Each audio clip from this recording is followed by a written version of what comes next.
Americans are This being is attacked. the most shocking thing I've ever heard. Why did we withdraw those? Why did we agree to withdraw 2,500 troops? No Americans are being attacked.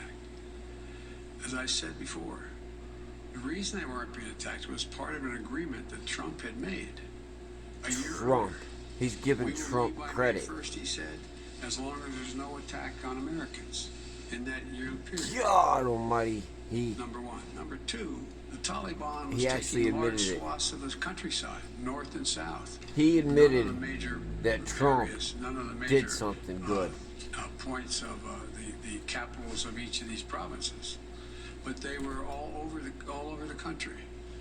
And the idea that if I had said on May the 2nd or 3rd, we are not leaving, we are staying, does anybody truly believe that I would not have had to put in significantly more American forces, send your sons, your daughters, like my son was sent to Iraq, to maybe die? And got kicked out. And for what? For doing drugs. For what? So the only rational thing to do, in my view, Did he even go to Iraq? Pre-position American forces for the purpose of evacuation, and the aircraft to pre-position those ahead of time, so that we would be able to begin the process of evacuation of American citizens, SIVs, and others who helped us. The last point I'll make is this. Look, if we had decided 15 years ago to leave Afghanistan, it would have been really difficult. If we decided 5 years ago, if we continued the war for another decade and tried to leave, there's no way in which you'd be able to leave Afghanistan without there being some of what you're seeing now. But what we've done so far, I don't believe it. is we're able to get a large number of Americans out, all our personnel at the embassy out, and so on. And thank God, so far, knock on wood, we're in a different position. Scott Detrow, Scott, NPR. Thank you, Mr. President. I just want to follow up on something you said a moment ago. You said that there's no circumstances where American citizens cannot get to the airport. That doesn't really square with the images we're seeing around the airport, with the reporting on the ground from our colleagues who are describing chaos and violence. Are you saying unequivocally that any American who wants to get to the airport is getting there and getting past the security barrier and to the planes where they want to go? I thought the question was, how can they get through to the airport outside? Oh, the he's airport? crumbling.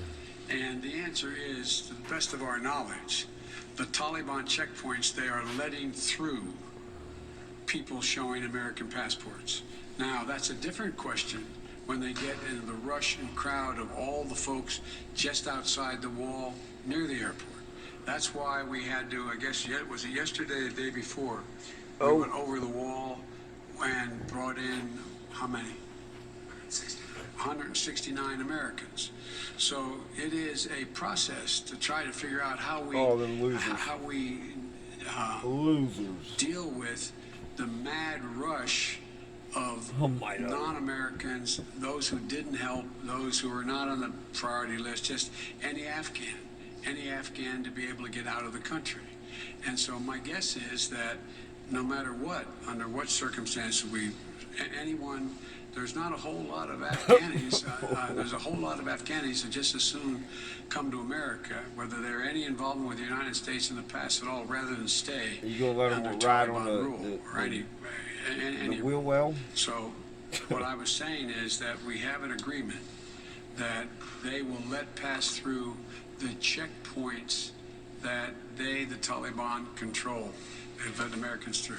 But given this, given the negotiations with the Taliban, the scenes that we're seeing, can you just fully explain why the plan wasn't to go ahead with these evacuations of both Americans and allies before the drawdowns began, before Bagram was closed, looking back several months? Because whether it was now or several months from now, there seems to be a broad consensus that the Taliban would make these gains and these would be needed at some point. Well, yeah, at some point.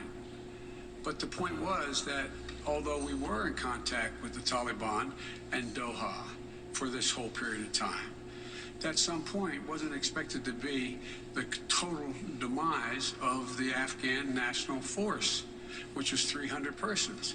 Let's assume the Afghan Why'd you National give them a Force whole freaking had continued to Air fight. Force And of they Black were Hawks surrounding Kabul. and weapons? Be a very different story.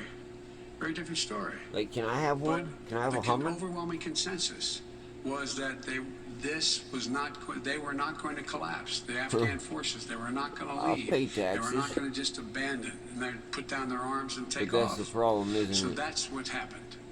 Thank you very, very much. Thank you. Oh, now you... In the first time since the fall of Afghanistan pissing off to the the freaking Taliban, you saw reporters. Secretary Blinken and Pissing Vice them President off. Kamala Harris standing at the sides of President Joe Biden there at the White House. Biden saying to Americans still in Afghanistan, Oh, he's going down. "We will get you home," saying the past week has been heartbreaking All and right, the guys, American have a wants to good go one. home.